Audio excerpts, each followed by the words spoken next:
الحمد لله نحمده ونستعينه ونستغفره ونعوذ بالله من شرور أنفسنا ومن سيئات أعمالنا من يهده الله فلا مضل له ومن يضلله فلا هادي له ونشهد أن لا إله إلا الله ونشهد أن محمدًا عبده ورسوله أما بعد فأعوذ بالله من الشيطان الرجيم بسم الله الرحمن الرحيم وآتوا النساء صدقاتهن نحلة فإن طبن لكم عن شيء منه نفسا فكلوه هنيئا مريئا وقال رسول الله صلى الله عليه وسلم أعلنوا هذا النكاح وجعلوه في المساجد بلغ العلا بكماله كشف الدجى بجماله حسنت جميع خصاله صلوا عليه وآله الحمد لله আল্লাহ রাব্বুল আলামিনের দরবারে শুকরিয়া আদায় করি যে আল্লাহ রাব্বুল আলামিন আমাদেরকে আল্লাহ তাআলার একটি মহান হুকুম জুমার নামাজ আদায় করার জন্য এবং জুমা পূর্ববর্তী দিনই কিছু আলোচনা শোনার জন্য মসজিদে আসার তৌফিক দান করেছেন। দ্বিতীয়ত আল্লাহ রাব্বুল আলামিনের কাছে আরও শুকরিয়া আদায় করি যে আল্লাহ রাব্বুল আলামিন আমাদেরকে এই ব্যস্তময় দুনিয়ার সব ধরনের ব্যস্ততা থেকে মুক্ত করে আল্লাহ তাআলার ইবাদতে শরীক হওয়ার তৌফিক দান করেছেন। সকলে বলি আলহামদুলিল্লাহ। গত জুমায় আমাদের মাঝে আলোচনা হয়েছিল বিবাহ সম্পর্কে, বিবাহের কিছু দিক সম্পর্কে। আজকের ওই বিবাহের চতুর্থ পর্ব হিসাবে রাসূলুল্লাহ সাল্লাল্লাহু আলাইহি ওয়াসাল্লামের পক্ষ থেকে বর্ণিত বিবাহের কিছু সুন্নত সম্পর্কে আমরা আলোচনা জানব এবং আল্লাহ রাব্বুল আলামিন আমাদেরকে আলোচনা বলার ও শোনার পর আমাদের সকলকে এর উপর আমল করার তৌফিক দান করুক। সকলে বলি আমিন। রাসূলুল্লাহ সাল্লাল্লাহু আলাইহি ওয়াসাল্লাম বিবাহের মাঝে যে বিষয়গুলোকে সুন্নত করেছেন বা বিবাহের সাথে সামঞ্জস্যপূর্ণ করেছেন, প্রত্যেকটি বিষয়েরই বা জিনিসেরই বিবাহ সম্পর্কটাকে টিকিয়ে থাকার জন্য এবং বৈবাহিক সম্পর্ক সুমধুর এবং ভালো উত্তমভাবে চলমান থাকার জন্য আল্লাহ রাসূল সাল্লাল্লাহু আলাইহি ওয়াসাল্লাম বিবাহের সাথে সম্পর্কিত কিছু বিধিনিষেধ আরোপ করেছেন। যে সকল বিধিনিষেধগুলো আল্লাহ রাসূল সাল্লাল্লাহু আলাইহি ওয়াসাল্লাম দিয়েছেন তার মধ্যে অন্যতম একটি বিধান হলো বিবাহের মাঝে কনে ও বরের সমতা রক্ষা করাকে রাসূল করিম সাল্লাল্লাহু আলাইহি ওয়াসাল্লাম সুন্নত করেছেন। অর্থাৎ বিবাহের মাঝে ব্যক্তিগতভাবে, পারিবারিকভাবে এবং সামাজিকভাবে এই তিনটি দিক থেকে কিছু কিছু বিষয় রয়েছে যে বিষয়গুলোর মাঝে ছেলে ও মেয়ের মধ্যে সমতা করাটা আল্লাহ রসুল জরুরি মনে করেছেন। আর এটা এ কারণে যে যখন ওই দিকগুলোর প্রতি লক্ষ্য করে বা লক্ষ্য রেখে একটি ছেলে এবং মেয়ে যারা অপরিচিত ছিল তাদের মধ্যে যখন বিবাহ বন্ধনটি সম্পন্ন হবে, তখন দেখা যাবে যে একে অপরকে মানিয়ে নেওয়ার ক্ষেত্রে, একে অপরের সাথে পরিচিত হওয়ার ক্ষেত্রে, এমনিভাবে উভয়ের সম্পর্ক উন্নয়নের ক্ষেত্রে, এমনিভাবে উভয়ের সম্পর্ক মজবুত, টেকসই এবং স্থায়ী হওয়ার ক্ষেত্রে এই বিষয়গুলো প্রভাব রাখবে। এই জন্য ফিকহ এর পরিভাষায়, ইসলামিক আইনশাস্ত্রের পরিভাষায় সমতার এই কথাটিকে এভাবে ব্যাখ্যা করেছে, হুয়াল মুমাসালাতু বাইনা যাওজি ওয়া যাওজাতি ফীমা তাবারাতহু শরিয়া। স্বামী এবং স্ত্রীর মাঝে এমন কিছু জিনিসের মাঝে সমতা রক্ষা করা যেই বিষয়গুলোকে শরীয়ত ধর্তব্য করেছে, যেই বিষয়গুলোর ক্ষেত্রে শরীয়ত নির্ধারণ করেছে, ওই জিনিসগুলোর মাঝে ছেলে এবং মেয়ের মাঝে সমতাকে রক্ষা করাকে কুফু বা সমতা বলা হয়েছে। সাধারণত কুফু এই শব্দটি হলো আরবি শব্দ, যা আমাদের বিবাহের পরিভাষায় কুফু এই কথাটির প্রচলন রয়েছে। যেমন নিকাহ, এটা যেমনিভাবে আরবি শব্দ, ঠিক তদ্রূপভাবে বাংলা শব্দ, ঠিক তদ্রূপভাবে কুফুটাও আরবি এবং বাংলা উভয় ভাষার মাঝে প্রযোজ্য হয়, তবে তার বাংলা হলো সমতা বা সমান্তরাল। এখন কোন কোন দিক থেকে রাসূলুল্লাহ সাল্লাল্লাহু আলাইহি ওয়াসাল্লাম সমতাকে রক্ষা করার কথা বলেছেন?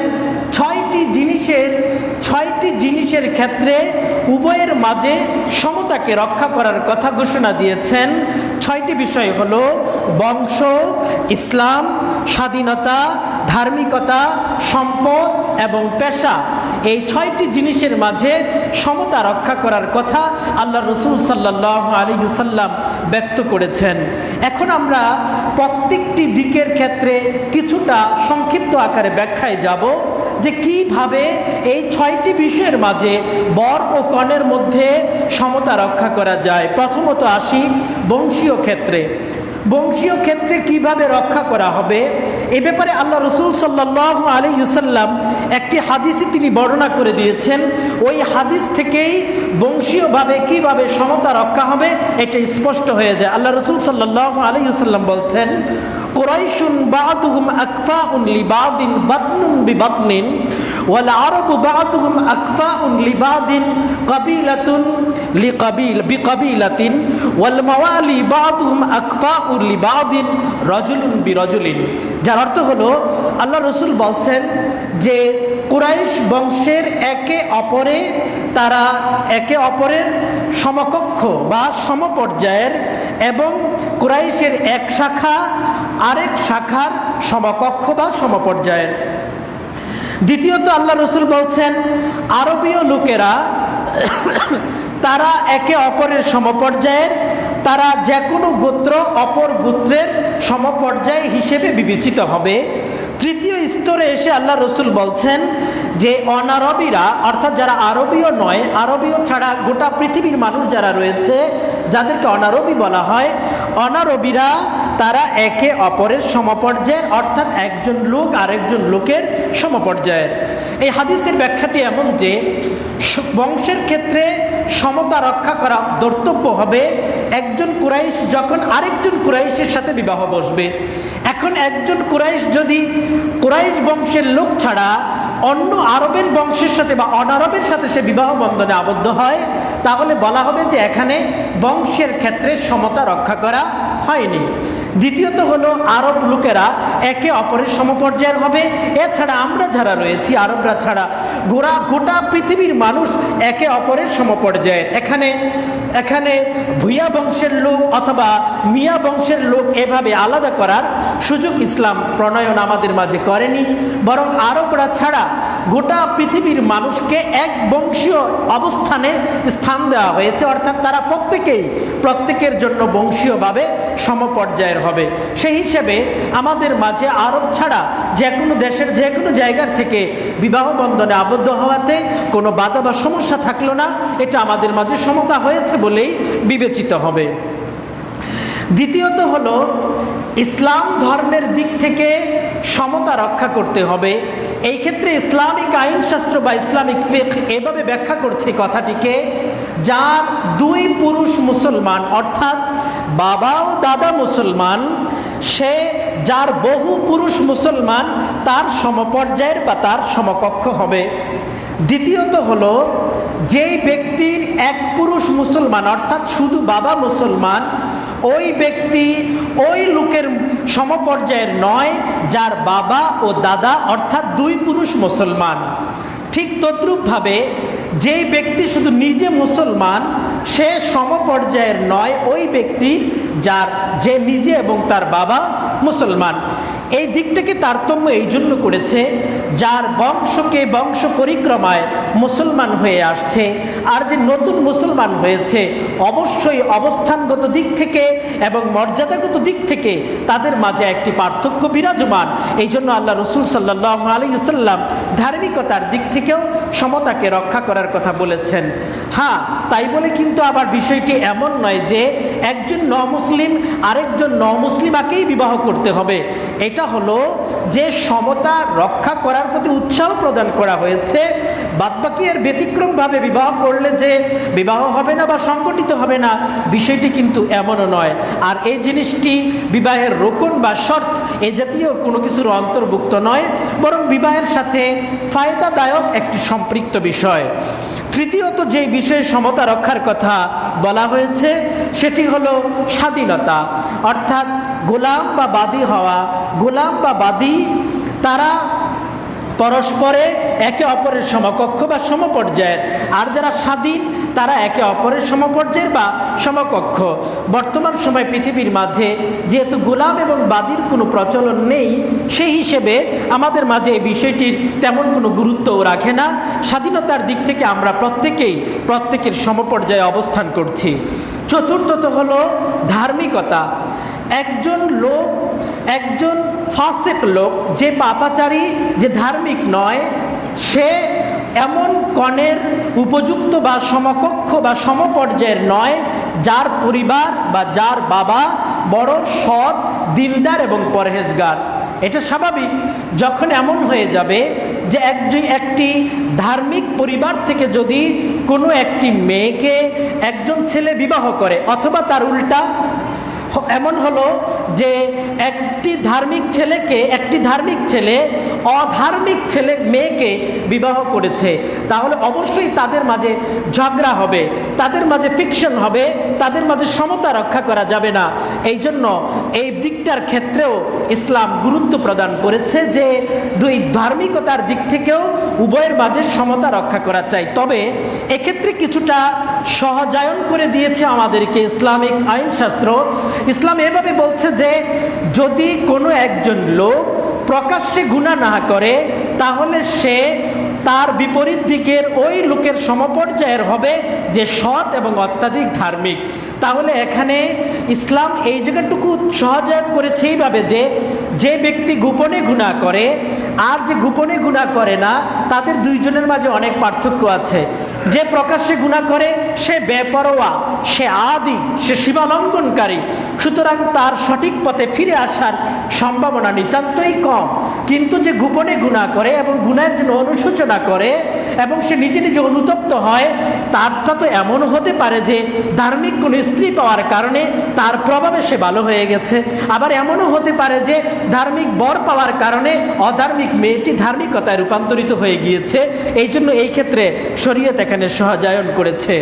এর পরবর্তীতে যে দিকটির প্রতি লক্ষ্য রাখার কথা শরীয়ত বলছে সেটি হলো অর্থনৈতিক দিক, অর্থাৎ বরের অর্থনৈতিক অবস্থা এবং কনের বাবার অর্থনৈতিক অবস্থা, এই দুইটির মাঝে সমতা থাকতে হবে। এই দিক থেকে সমতা কতটুকু সম্পদ থাকলে একে অপরের সমপর্যায়ের ধর্তব্য মনে করা হবে। যেমন ধরুন, একজন ছেলে যখন সে যেই মেয়েটিকে বিবাহ করছে তার নগদ যেই মহর নির্ধারণ করা হয়েছে, ওই নগদ মহর প্রদান করতে এবং যে তার ভরণ পোষণ বেয়ার করতে বা বহন করতে সক্ষম, ওই ছেলেকে অনেক সম্পদশালী মেয়ের সমকক্ষ বা সমপর্যায়ের ধর্তব্য হবে। ব্যাপারটি এমন হওয়া জরুরি নয় যে একটি মেয়ে কোটিপতি, এখন তার জন্য একটি কোটিপতি বর আবশ্যক, এটা জরুরি নয়। বরং ওই কোটিপতি মেয়ের যে পরিমাণ মহর নগদ নির্ধারণ করা হবে, ওই নগদ মহর প্রদান করা এবং তার মাসিক যেই ভরণ পোষণের খরচ আছে 50,000 বা 1 লাখ টাকা, এই টাকা যদি সে পার মান্থ ওই মেয়ের পিছনে ব্যয় করতে সক্ষম হয়, তাহলে সে লাখপতি হলেও কোটিপতি মেয়ের সমকক্ষ বা সমপর্যায়ের ধর্তব্য হবে। সম্মানিত উপস্থিতি, কোনো কোনো ওলামায়ে কেরাম এই বিষয়টিকে জরুরি মনে করেন নাই। এটা এ কারণে যে সম্পদ মানুষের সকালে আসে আবার বিকালে চলে যায়। আলমালু গাদিন ওয়া রাইহুন, অর্থাৎ সম্পদ সকালবেলার ধনী যে আবার বিকালবেলার বা সন্ধ্যাবেলার ফকির সে হয়ে যায়। এই জন্য এই দিকটিকে গুরুত্ব দেয়নি। তবে আমাদের সামাজিক অবস্থার উপর ভিত্তি করে আমরা এটাকে গুরুত্ব দিব এবং অধিকাংশ ওলামায়ে কেরামরা এই বিষয়টিকে গুরুত্বের সাথে গ্রহণ করেছেন। তবে এই বিষয়টি আমরা খেয়াল করব যে এমন নয় যে অনেক বিশাল সম্পদশালীর জন্য অনেক বিশাল সম্পদশালীর বর তার জন্য হতে হবে, বিষয়টি কিন্তু এমন নয়। শুধু তার মহর এবং ভরণ পোষণ বেয়ার করতে পারলেই তার সমপর্যায়ের ধর্তব্য হবে। ষষ্ঠত হলো পেশা, অর্থাৎ বরের পেশা এবং মেয়ের বাবার পেশার মাঝে সামঞ্জস্যতা থাকা চাই। যেমন ধরুন, মেয়ের বা কনের বাবা যদি সে ডাক্তার বা ইঞ্জিনিয়ার হয়ে থাকে, তাহলে তো বর যদি ব্যবসায়ী হয় আর সে যদি এমন ব্যবসায়ী হয় যে টং দোকানের ব্যবসায়ী অথবা চায়ের দোকানের ব্যবসায়ী, তাহলে তো স্পষ্টতই দেখা যাচ্ছে যে এখানে সমতা রক্ষা হচ্ছে না। হ্যাঁ, কমপক্ষে তো ভালো কোনো মার্কেটে অথবা ভালো কোনো জায়গায় তার ভালো একটি ব্যবসা প্রতিষ্ঠান থাকা চাই। তাহলে বর এবং মেয়ের বাবার পেশার সাথে কিছুটা সামঞ্জস্যতা রক্ষা করা হলো। এছাড়াও ধরুন, উদাহরণস্বরূপ একজন লোক ছেলে ধরুন স্বর্ণের ব্যবসায়ী, এখন মেয়ের বাবা হলো কামার অথবা মুচি অথবা সিকিউরিটি এই পর্যায়ে, তাহলে এখানেও একটা পেশাগত দিক থেকে বিশাল একটা ডিফারেন্স দেখা যাচ্ছে। এই ক্ষেত্রেও শরীয়ত সামঞ্জস্যতা হয়েছে বলে স্বীকৃতি প্রদান করবে না। এই দিকগুলো আমাদের লক্ষ্য রেখে তারপরে বর এবং কনের মাঝে সমন্বয় বা তাদের বিবাহকে সম্পন্ন করতে হবে। তাহলে মৌলিকভাবে আমরা মোটামুটি বুঝে গেলাম যে বংশীয়ভাবে, তারপরে ইসলাম ধর্মীয়গত দিক থেকে, স্বাধীনতার দিক থেকে, ধার্মিকতার দিক থেকে, সম্পদের দিক থেকে এবং পেশাগত দিক থেকে বর ও কনের মাঝে সামঞ্জস্যতা থাকতে হবে। আর এই সামঞ্জস্যতা এই জন্যই অর্পণ করা হয়েছে যে যখন এই দিকগুলোর সামঞ্জস্যতা রক্ষা করে অপরিচিত একটি ছেলে এবং মেয়ে একত্রিত হবে, তাদের উভয়ের জুটিটি মজবুত হবে এবং সহজেই তারা একে অপরের সাথে পরিচিত হয়ে তাদের বৈবাহিক জীবনকে সামনের দিকে এগিয়ে নিয়ে যেতে পারবে। কিন্তু যদি এই দিকগুলোর প্রতি খেয়াল না করা হয়, যদি কোনোটা অনেক ডিফারেন্স হয়, তাহলে এগুলো বৈবাহিক জীবনের ক্ষেত্রে বা সংসার জীবন চলার ক্ষেত্রে বিভিন্ন সময় বিভিন্ন ধরনের সমস্যা দেখা দিতে পারে। এখন কথা হলো, যদি কোনো লোক কুফু বা সমতা ছাড়া বিবাহ করেই ফেললো, তাহলে তার বিবাহের কি বিধান হবে? কথা তো বলা হলো যে 6টি দিকে সমতা রক্ষা করতে হবে। এখন দেখা গেল 6টির 3টি পেরেছে আর 3টা পারে নাই, আবার এমন হয়েছে যে একটাও রক্ষা করতে পারে নাই, তাহলে তার বিবাহের কি বিধান? এই ক্ষেত্রে তার বিবাহ সম্পূর্ণ শুদ্ধ হয়ে যাবে যদি বরের অভিভাবক এবং কনের অভিভাবক এই 4 শ্রেণীর মানুষ যদি এই ধরনের অসমতা রক্ষা করে বিবাহ দিতে বসতে সম্মতি প্রদান করে, তাহলে তাদের বিবাহ কোনো রকম বক্তব্য এবং কিলোকাল ছাড়াই শুদ্ধ হয়ে যাবে। এখানে কারো কোনো এতেরাজ বা আপত্তি করার সুযোগ থাকবে না। দ্বিতীয়ত মাসআলা হলো, যদি এমন হয় ইসলাম প্রাপ্তবয়স্ক ছেলে এবং মেয়েকে নিজে নিজে বিবাহ করার ও বসার অধিকার প্রদান করেছে অভিভাবক ছাড়াই, অভিভাবক ছাড়াই প্রাপ্তবয়স্ক ছেলে এবং মেয়ে তারা যদি বিবাহ বন্ধনে আবদ্ধ হয় তাহলে তাদের বিবাহ শুদ্ধ হয়ে যাবে। এখন এই বিবাহটা যদি সমতা রক্ষা করে হয়, অর্থাৎ কুফু রক্ষা করে হয়, হ্যাঁ অভিভাবকের অনুমতি নিল না বা অভিভাবকের সম্মতি ছিল না, কিন্তু বর এবং কনের উভয় পরিবারের মাঝে লক্ষ্য করে দেখা গেল যে তাদের মাঝে যেই 6টি ব্যাপারে সমতা রক্ষা করার কথা বলা হয়েছে, এই 6টি জিনিস বিদ্যমান রয়েছে, তাহলে এই বিবাহ টিকে যাবে। অভিভাবকের অধিকার নেই এই বিবাহকে ভঙ্গ করে দেওয়ার বা এ ব্যাপারে কোনো আপত্তি করার অথবা কোনো আপিল করার কোনো সুযোগ অভিভাবকের থাকবে না। তৃতীয়ত মাসআলা হলো, যদি প্রাপ্তবয়স্ক ছেলে বা মেয়ে অধিক আবেগে তাড়িত হয়ে তারা যদি অসমতায় বিবাহে বন্ধনে আবদ্ধ হয়ে যায়, অর্থাৎ কুফু রক্ষা না করে বিবাহ বসে, তাহলে এই ক্ষেত্রে ছেলের অভিভাবককে এবং মেয়ের অভিভাবককে উভয়ের অভিভাবককেই এই বিবাহ ভঙ্গ করে দেওয়ার অধিকার শরীয়ত প্রদান করেছে। কারণ তার প্রাপ্তবয়স্ক ছেলে মেয়ে যদিও তাদের বিবাহ করার অধিকার আছে, কিন্তু তাই বলে সমতা রক্ষাহীনভাবে বিবাহ করার অধিকার তাদেরকে প্রদান করে নাই। কারণ এতে বংশের মানমর্যাদার বিষয় রয়েছে, পারিবারের মানমর্যাদার বিষয় রয়েছে। এই দিকগুলোর প্রতি লক্ষ্য রেখে শরীয়ত পরিবারকে অধিকার দিয়েছে যে ইচ্ছে করলে তারা তাদের বিবাহের ব্যাপারে আপত্তি তুলতে পারবে এবং কোর্টের মাধ্যমে সেই বিবাহকে তারা ভঙ্গ করে দিতে পারবে। এই হলো কুফু ছাড়া এবং কুফু সহ বিবাহের বিধান। আমাদের বিবাহের সুন্নতের আলোচনার মাঝে প্রথম সুন্নত সম্পর্কে আমরা জানলাম যে বিবাহের মাঝে সমতা রক্ষা করে বিবাহ করতে হবে। দ্বিতীয়ত হলো কনের অনুমতি নিয়ে বিবাহ দেয়া। কনের অনুমতি নিয়ে তারপর বিবাহ দেয়া, এমনটি যেন না হয় যে কনের পরিবার কোনো একটি পাত্র বা তা পাত্রের পরিবারের প্রতি সন্তুষ্ট, কিন্তু মেয়ে বা কনে ওই বিবাহে রাজি নয়, তাহলে তাকে জোর করে বিবাহ প্রদান করা উচিত নয়। আল্লাহ রসুল সাল্লাল্লাহু আলাইহি ওয়াসাল্লাম বলছেন, লা তুনকাহুল আইয়িমু হাত্তা তুস্তামারা ওয়া লা তুনকাহুল বিকরু হাত্তা তুস্তাআযানা। এই হাদিসটি বুখারী এবং মুসলিম উভয় জায়গাতেই বর্ণিত হয়েছে। আল্লাহ রসুল বলছেন, যারা বিধবা রয়েছে, অর্থাৎ যাদের দ্বিতীয় বিবাহ হচ্ছে, তাদের ক্ষেত্রে তাদের স্পষ্ট অনুমতি ব্যতীত তাদেরকে বিবাহ দেয়া যাবে না।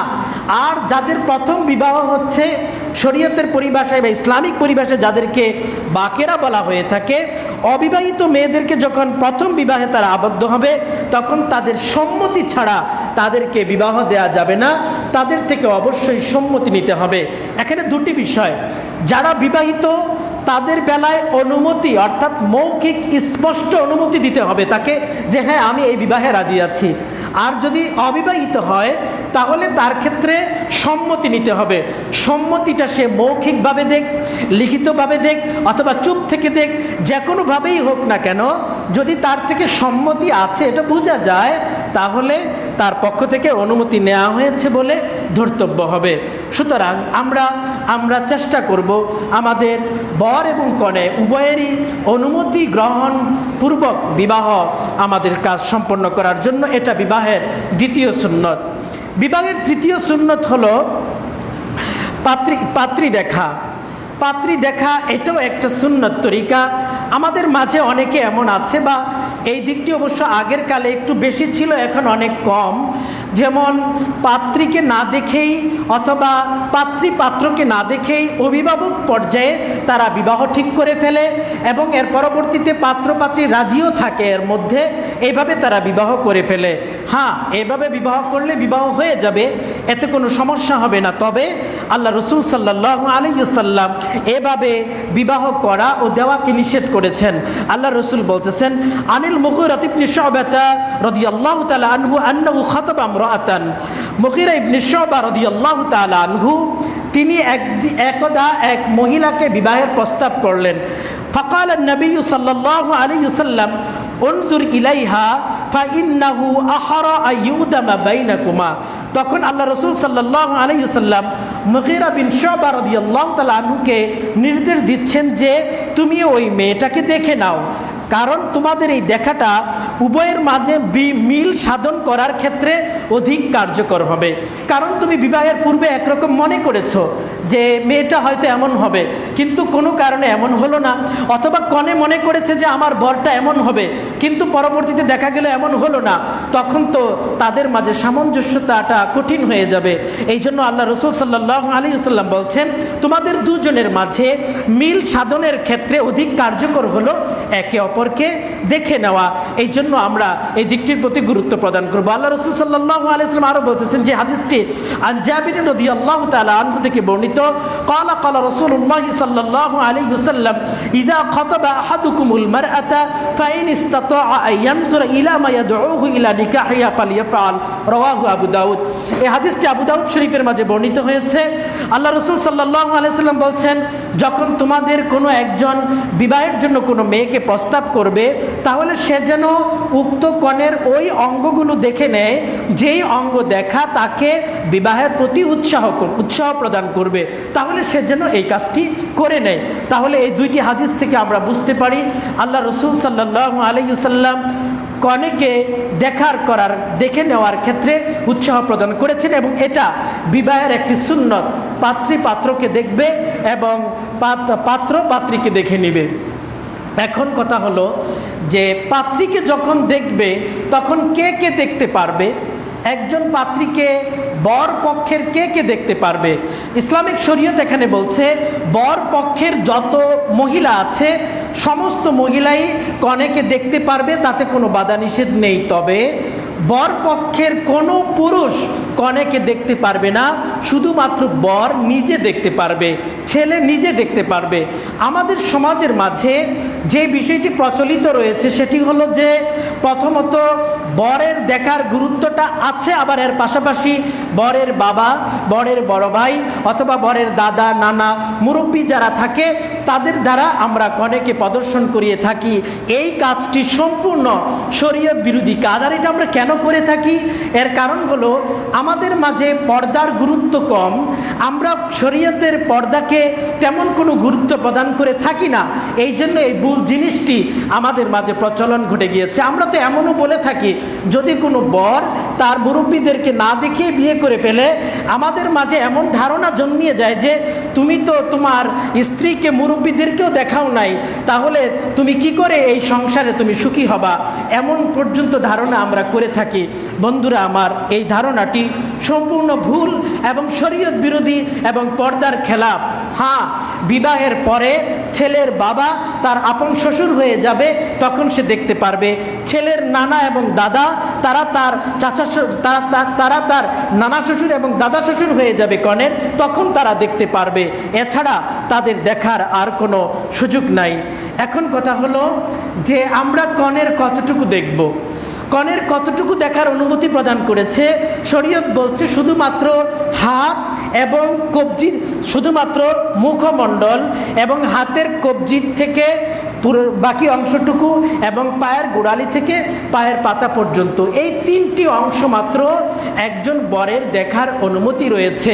আমাদের মাঝে তো এমনও হয় যে কনের মাথা থেকে ওড়না সরিয়ে তার চুলগুলো এখানে ওই মজলিসের মধ্যে যত পুরুষ আছে সবাই এই তার চুলগুলো দেখে। এটাও একটি শরীয়ত বিরোধী কাজ যা আমরা আমাদের করে থাকি। আমাদের সমাজের মাঝে এই জিনিসগুলোর প্রচলন রয়েছে। আল্লাহ রাব্বুল আলামিন আমাদেরকে বিষয়গুলো অনুধাবন করে শরীয়ত মতো আমল করার তৌফিক দান করুক, বলি আমিন। এই হলো বিবাহের তৃতীয় সুন্নত, পাত্রী দেখা। বিবাহের চতুর্থতম সুন্নত হলো যে এলান বা ঘোষণা বা দাওয়াতনামা প্রদান করা। বিবাহের ঘোষণা দেয়া, মানুষের জানাশোনা হওয়া যে এই পরিবারের মাঝে আজ বা কাল বিবাহ হবে বা হচ্ছে, এই বিষয়টার এলান বা ঘোষণা যেন হয়। আল্লাহ রসুল সাল্লাল্লাহু আলাইহি ওয়াসাল্লাম এ ব্যাপারে বলেছেন, যে হাদিসটি আয়েশা রাদিয়াল্লাহু তাআলা আনহা, আল্লাহ রসুল সাল্লাল্লাহু আলাইহি ওয়াসাল্লামের স্ত্রী নিজেই বর্ণনা করেছেন। আল্লাহ রসুল বলছেন, আলিনু হাযান নিকাহা, তোমরা তোমাদের বিবাহগুলোকে প্রকাশ করো, ঘোষণা করো। আর তদানীন্তন সময়ে বিবাহ প্রচারের ঘোষণাটি এমন পদ্ধতি ছিল যে কয়েকজন লোক নিযুক্ত করা হতো যারা ধপ বাজাতো, ঢোলের মতো একটা বস্তু ছিল, ওই বস্তুটার মধ্যে তারা আঘাত করত এবং এর বিপরীতে একটা আওয়াজ হতো, আর মানুষকে তারা বলতো যে উমুকের ছেলের সাথে উমুকের মেয়ে আজ বিবাহ হয়েছে বা হবে। এভাবে তারা তাদের বিবাহের বিষয়টিকে ঘোষণা করত। অবশ্য আমাদের সমাজে যেভাবে বিবাহের অনুষ্ঠান আদির প্রচলন রয়েছে বা দাওয়াত নামার যে প্রচলন রয়েছে, এভাবে আমাদের এই জিনিসটার উপর আমল হয়ে যায়। আল্লাহ রাব্বুল আলামিন আমাদের সকলকে বিবাহের এই সুন্নতগুলোর উপর যথার্থভাবে আমল করার তৌফিক দান করুক, বলি আমিন। বিবাহের পঞ্চমত সুন্নত হলো বিবাহ কখন করা উত্তম এবং বিবাহের স্থান কোথায়। প্রথমে আলোচনা করি বিবাহের জন্য কোন সময় নির্ধারণ করা হয়েছে। ইসলামী শরীয়তে বছরের 365 দিনই বিবাহ করা বৈধ। তার জন্য অমুক দিন বা অমুক তারিখে বিবাহ করলে বিবাহ হবে না বা অমুক দিন বিবাহ করলে অমঙ্গল হবে, এমন কোনো কথা শরীয়তের মাঝে নাই।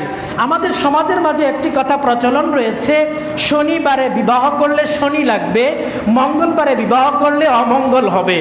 এই কথাটি আমাদের মাঝে শুদ্ধ নয়। খুদ আমার নিজের বিবাহ শনিবার দিন আটকা পড়ে যেতে নিয়েছিল, কিন্তু আল্লাহ তাআলা হেফাজত করছেন, শেষ পর্যন্ত সংগঠিত হয়েছে। তো বক্তব্য হলো যে এই অভুল জিনিসগুলো কি রয়েছে আমাদের মাঝে বা সমাজের মাঝে প্রচলন, এগুলো হিন্দুয়ানি প্রথা। যারা হিন্দুরা তারা সপ্তাহের কিছু কিছু দিনকে ধর্মীয়ভাবে ভালো মনে করে, আবার কিছু কিছু দিনকে তারা অমঙ্গল মনে করে। এটা তাদের ধর্মীয় বিষয়, এটা তাদের ব্যাপার। এটা ভালো না মন্দ সেটা আমাদের বলারও কোনো প্রয়োজন নেই। কিন্তু বক্তব্য হলো যে আমাদের ইসলামিক শরীয়তে এই ধরনের কোনো দিন বা সময় নির্ধারণ করা নেই যে এতটা বাজে বিবাহ করলে অমঙ্গল হবে আর এতটা বাজে বিবাহ করলে মঙ্গল হবে। এই ধরনের কোনো কথা বা বক্তব্য ইসলাম প্রদান করেনি। তবে আল্লাহ রসুল সাল্লাল্লাহু আলাইহি ওয়াসাল্লাম তিনি নিজেও একাধিক বিবাহ করেছেন, তার মেয়েদেরকেও বিভিন্ন সময় বিবাহ দিয়েছেন। এই ব্যাপারে একটি হাদিস খুব প্রসিদ্ধ রয়েছে, আন আয়েশা রাদিয়াল্লাহু তাআলা আনহা قالت تزوجني رسول الله صلى الله عليه وسلم في شوال وبنى في شوال فأي نساء رسول الله صلى الله عليه وسلم كان أحظى عنده مني। তদানীন্তন সময়ে শাওয়াল মাসে বিবাহ করাটাকে অমঙ্গল মনে করা হতো। তো হযরতে আয়েশা রাদিয়াল্লাহু তাআলা আনহা বলতেছেন, যদি এই কথাটা সত্য হতো তাহলে এটা কি করে হলো যে আল্লাহর রসুল আমাকে শাওয়াল মাসে বিবাহ করেছেন এবং বিবাহের আরও বেশ কয়েক বছর পরে আমি হুজুরে পাক সাল্লাল্লাহু আলাইহি সাল্লামের গৃহে গিয়েছি, অর্থাৎ আমার বাসর হয়েছে। আমার বাসর যেই মাসে হয়েছে সেটাও শাওয়াল মাস ছিল। আমার থেকে কি অধিক সৌভাগ্যবান কোনো মেয়ে কি আছে আল্লাহ রসুলের কাছে?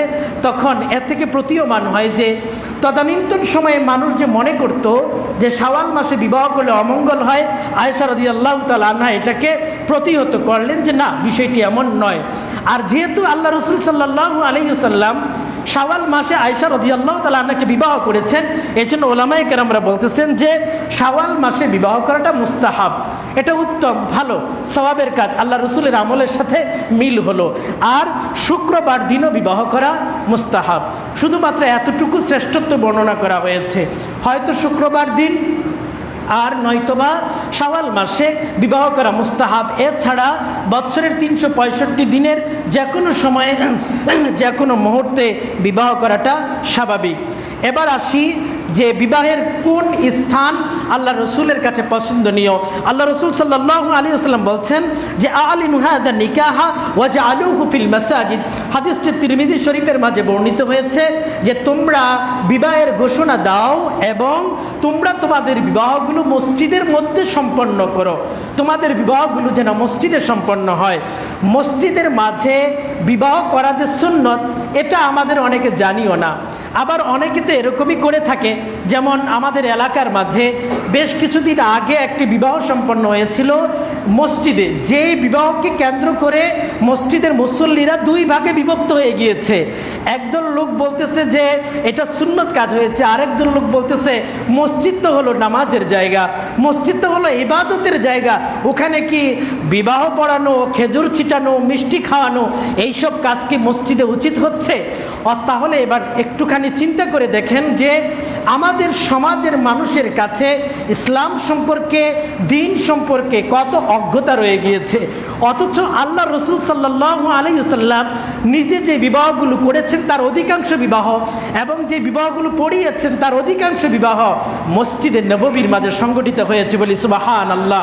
এবং মসজিদের মধ্যে বিবাহ কাজ সম্পন্ন করা সুন্নত। হ্যাঁ, বিবাহের জাগতিক জাঁকজমকপূর্ণ অনুষ্ঠান তো মসজিদে করার কথা বলা হয়নি, সে অনুষ্ঠান আপনার বাড়িতে হবে, কোনো কমিউনিটি সেন্টারে হবে, সেটা ভিন্ন বিষয়। কিন্তু আকদের যে অনুষ্ঠানটি, যে অনুষ্ঠানের মাঝে কনে এবং বরের মাঝে কবুলের মাধ্যমে বিবাহ কাজ সম্পন্ন হবে, এই অনুষ্ঠানটি অবশ্যই মসজিদের মধ্যে হওয়া সুন্নত।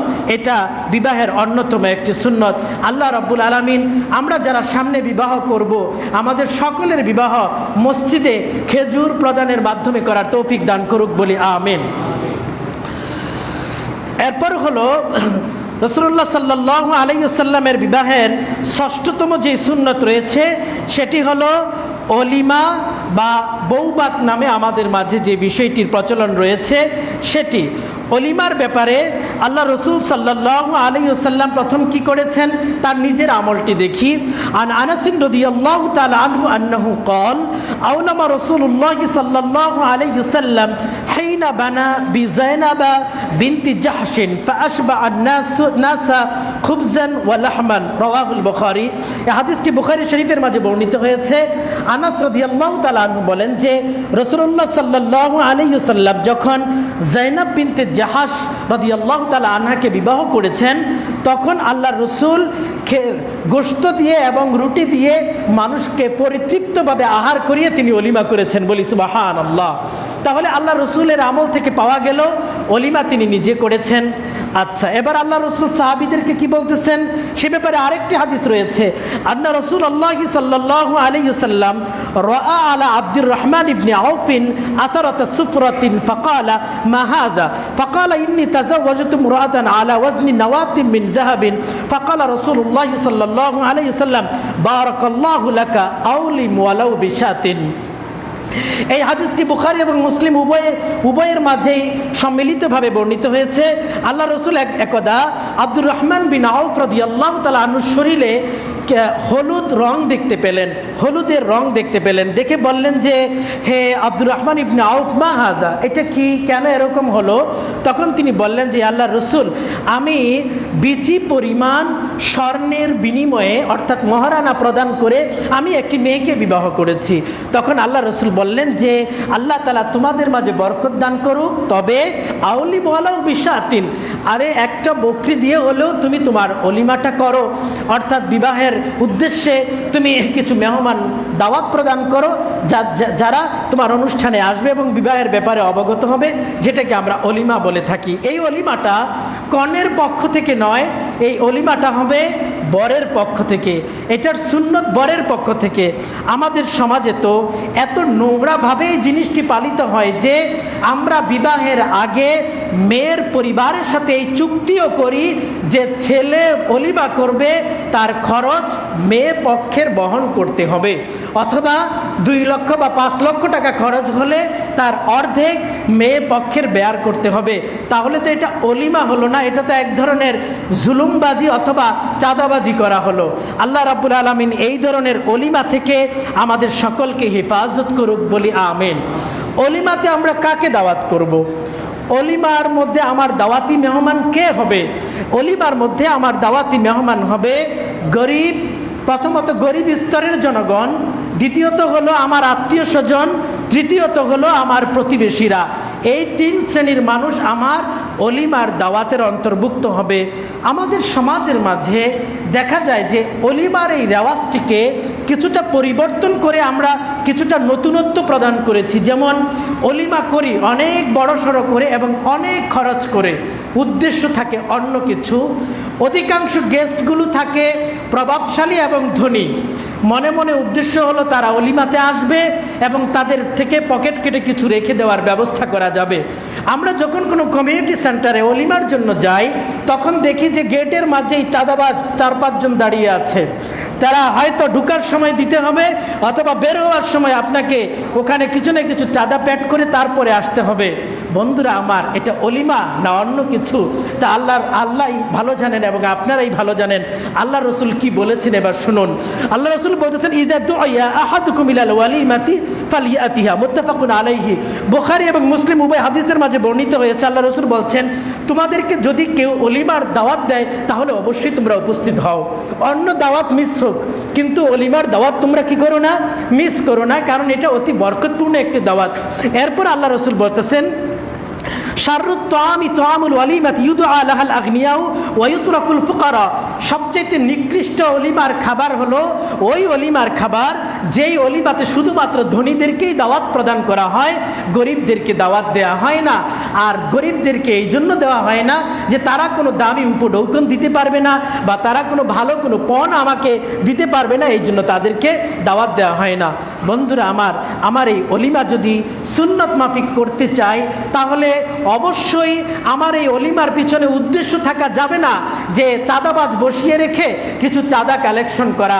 অবশ্যই এই নিয়ত থাকা যাবে না শুধু ধনীদেরকে দাওয়াত দিব আর গরিবদেরকে দাওয়াত দিব না। এই ধরনের নিয়তে যদি আমরা অলিমা করি তাহলে সেটা অলিমা হবে না, ভোজ পূজন হবে, অর্থাৎ বনভোজন হবে, একটা খাবারের অনুষ্ঠানের আয়োজন হবে। আল্লাহ রাব্বুল আলামিন আমাদের সকলকে আল্লাহ রসুল যেভাবে অলিমার অনুষ্ঠানগুলো আমাদেরকে করতে বলেছেন ওইভাবে অলিমার কাজ সম্পাদন করার তৌফিক দান করুক, বলি আমিন। সম্মানিত উপস্থিতি, এরপরে অন্যতম আরেকটি সুন্নত হলো, এবং এটাই হলো বিবাহের আমার আজকের আলোচনার সর্বশেষ সুন্নত হিসেবে আলোচনা হবে মহারানা।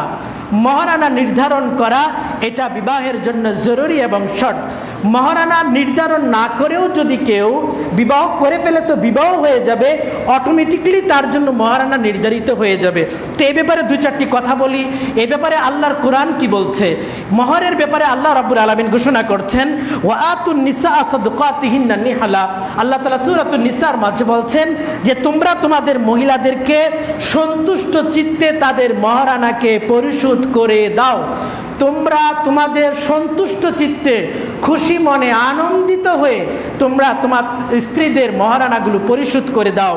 এই আয়াতের ক্ষেত্রে আল্লাহ তাআলা নিহলা শব্দ ব্যবহার করেছেন সন্তুষ্ট চিত্তে। আমাদের কেন যেন আমাদের স্ত্রীদের মহারানা পরিশোধ করার ক্ষেত্রে সব মুসিবত এসে আমাদের কাঁধে পড়ে, সব কিপটামি এসে তখন আমাদের মাঝে জড়ো হয়, সব ধরনের সমস্যা তখন আমাদেরকে ঘিরে বসে। এই টাকা দেওয়াটাকে আমরা অহেতুক অপ্রয়োজনীয় মনে করে থাকি। আমাদের জিম্মাদারিতে যে স্ত্রীর মহারানা পরিশোধ করতে হবে এটা মনেও করি না, কখনো দিলে মনের সন্তুষ্টি দিতে পারি না। এই জন্য আল্লাহ বলতেছে, ও আমার বান্দারা সাদকাতিহিন্না নিহলা, তোমরা সন্তুষ্ট চিত্তে প্রদান করো। ফাইনতিবিনা লাকুম আন শাইইম মিনহু নাফসান ফাকুলুহু হানিআম মারিয়া। আল্লাহ দ্বিতীয় অপশন আমাদেরকে দিচ্ছেন, যদি তারা তাদের অংশ থেকে কোনো কিছু তোমাদেরকে হাদিয়া হিসেবে দিয়ে দেয় অথবা মাফ করে দেয় তাহলে তোমরা সেটা স্বাচ্ছন্দ্য খুশি মনে গ্রহণ করো। এখন আমরা দ্বিতীয়টা নিয়ে সবাই পাগল থাকি। আমরা যারা বর রয়েছি আমরা সবসময় দ্বিতীয় অপশনটা গ্রহণ করতে চাই যে স্ত্রীর মহারানা মাফ করে দেওয়ার অধিকার আছে, সুতরাং তুমি মাফ করে দাও, এরকম একটা চাওয়া বরের ভিতরে থাকে। বন্ধুরা আমার, এটা মোটেও যুক্তিসঙ্গত এবং উত্তম কোনো বিষয় নয়, এটা সম্পূর্ণ মন্দ এবং খারাপ একটি বিষয়। এবার আসি যে মহারানা সর্বনিম্ন কতটুকু হতে পারবে, সর্বোচ্চ কতটুকু হতে পারবে, মধ্যপন্থায় মহারানা কাকে বলা হয়েছে? ইসলামিক শরিয়তে আহনাফের ফতুয়া অনুযায়ী, যারা আমরা আহনাফের মাযহাবকে অনুসরণ করি, আমাদের মাযহাব অনুযায়ী মহরের সর্বনিম্ন পরিমাণ হলো 10 দিরহাম, যেটাকে রূপায় রূপান্তরিত করলে যদি রূপার ভরি 1000 টাকা করে ধরি তাহলে বর্তমান বাজার মূল্য তার দাঁড়াবে 2625 টাকা।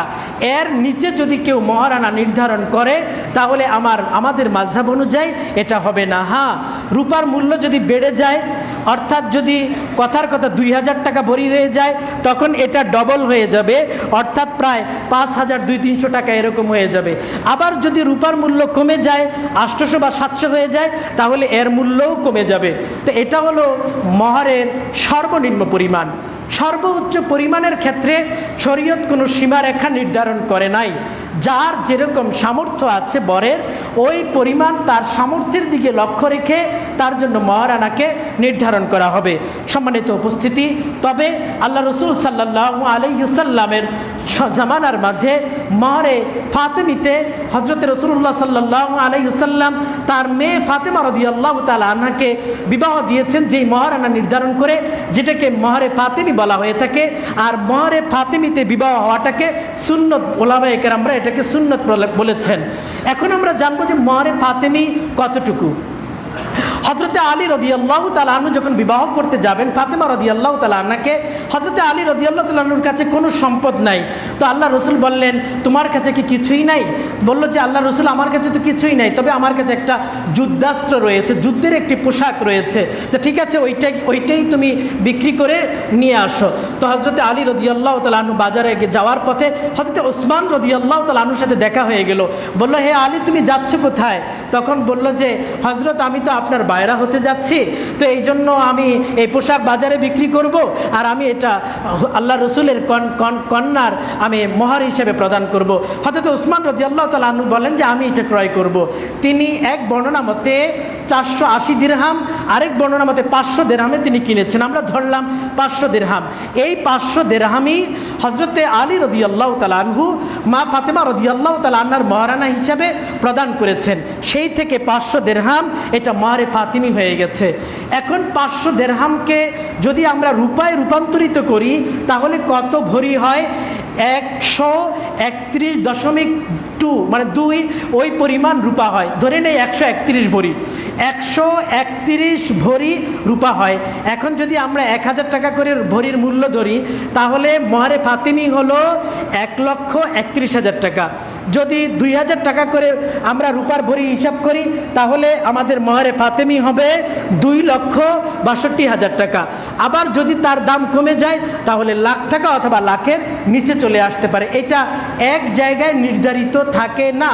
রূপার দাম যেমনিভাবে এটা উপরে উঠে এবং নিচে নামে বাজার দর অনুযায়ী, আপনারা এটা মনে রাখবেন 131 ভরি রূপার মূল্যকেই মহরে ফাতিমি বলা হয়েছে।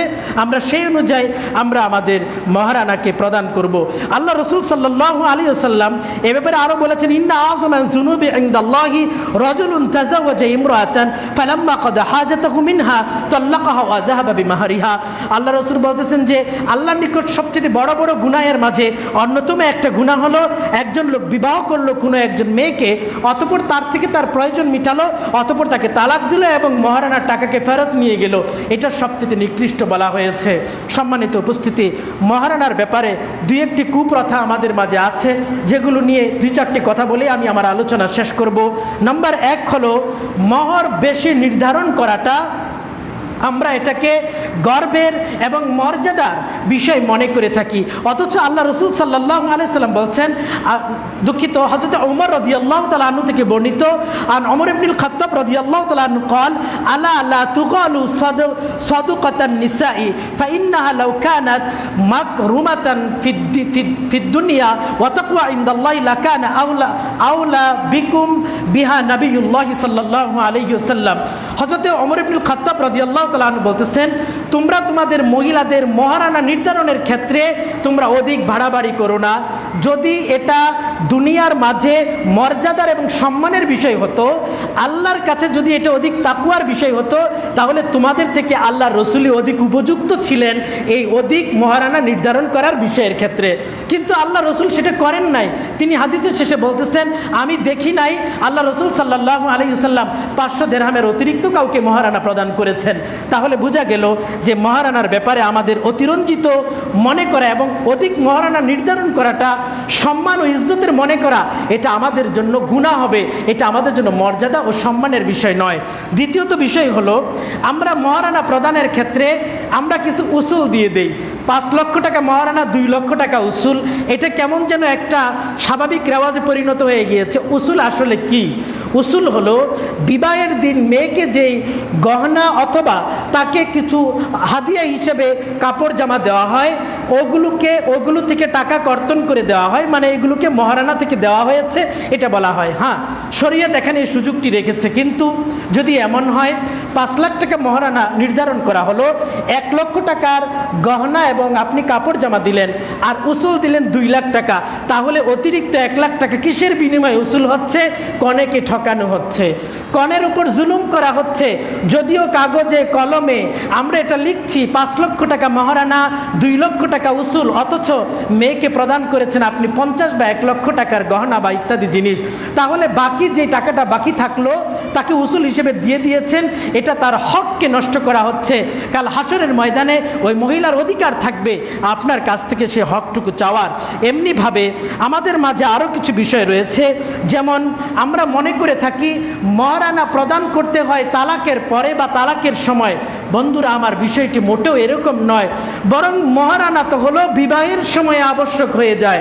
আপনি যখন কবুল বললেন, কনেকে আপনার ঘরে উঠায় নিয়ে আসলেন, সাথে সাথে আপনার উপর মহারানা ওয়াজিব হয়ে গিয়েছে, এই টাকাকে আপনার পরিশোধ করতে হবে। হ্যাঁ, পরিশোধ করতে গিয়ে হয়তো বা পুরা টাকা একসাথে অর্পণ না করতে পারলেও নগদ বা বাকি রাখা যাবে, যেটা আপনি পরে আপনার সুবিধা মতো প্রদান করবেন। কিন্তু আমরা যারা এটা মনে করি যে মহারানার টাকা পরিশোধ করতে হয় বিবাহ বিচ্ছেদের পর, এটা সম্পূর্ণ ভুল ধারণা এবং আমাদের সমাজের মাঝে একটি ভুল প্রচলন রয়েছে। এছাড়াও হলো আমরা অনেকে স্ত্রীর কাছ থেকে মহারানা মাপ চেয়ে নেই। ওলামায়ে কেরামগণ বলেন, স্ত্রীর অনিচ্ছা সত্ত্বেও যদি স্ত্রীর কাছে জোরাজুরি করে তার কাছ থেকে মহারানার টাকা মাপ চেয়ে নেওয়া হয়, এটা মাপ হবে না। বরং আল্লাহ রসুল কি বলেছেন সে ব্যাপারে? যার মহর আদায় করার ইচ্ছা ছিল না আর ইত্যবশত সে মারা গিয়েছে, তাহলে সে জেনাকারী অবস্থায় মারা গেল। তাহলে আল্লাহ রসুল এখানে কত বড় হুঁশিয়ারি প্রদান করেছে। কিন্তু এর বিপরীতে আমরা কি করছি? মহারানা নির্ধারণের আগে ঠিক করে রেখেছি, সমস্যা নাই, 10 লাখ টাকা মহারানা নির্ধারণ করুক, স্ত্রী ঘরে আসলে কাকুতি মিনতি করে তার কাছ থেকে ক্ষমা চেয়ে নিব। না বন্ধুরা আমার, এভাবে যদি আমরা করি তাহলে আমাদের মহারানা মাফ হবে না। বরং আল্লাহ কি বলছেন, যেটা আমি শুরুতে আলোচনা করেছি, ফাইন ত্রিবিনা লাকুম আন শাইইন মিনহু নাফসা, যদি তিনি নিজের থেকে তাকে মহারানা দেওয়ার পরে ও নিজের থেকে কোনো কিছু মাফ করে দেয় বা আবার আপনাকে ব্যাক দেয়, তাহলে সেটা তোমরা গ্রহণ করো। কিন্তু দেওয়ার পূর্বেই আপনি তার কাছ থেকে জোর জবরদস্তি করে মহারানা মুক্তির জন্য আবেদন করলেন, সেটা যুক্তিসঙ্গত বিষয় নয়। আল্লাহ রাব্বুল আলামিন মহারানাকে নিয়ে এই ধরনের কারচুপির যে মনোভাব আমাদের বরপক্ষের রয়েছে, এগুলোকে বর্জন করার তৌফিক দান করুক। সকলে বলি আমিন। ওয়া আখিরি দাওয়ানা আলহামদুলিল্লাহি রাব্বিল আলামিন। সম্মানিত উপস্থিতি, আলোচনা শেষ করতে গিয়ে 2-1 মিনিট অতিরিক্ত আলোচনা হয়েছে, আন্তরিকভাবে সেই জন্য দুঃখ প্রকাশ করছি। যারা আমরা সুন্নত নামাজ আদায় করিনি, সুন্নত আদায় করিনি।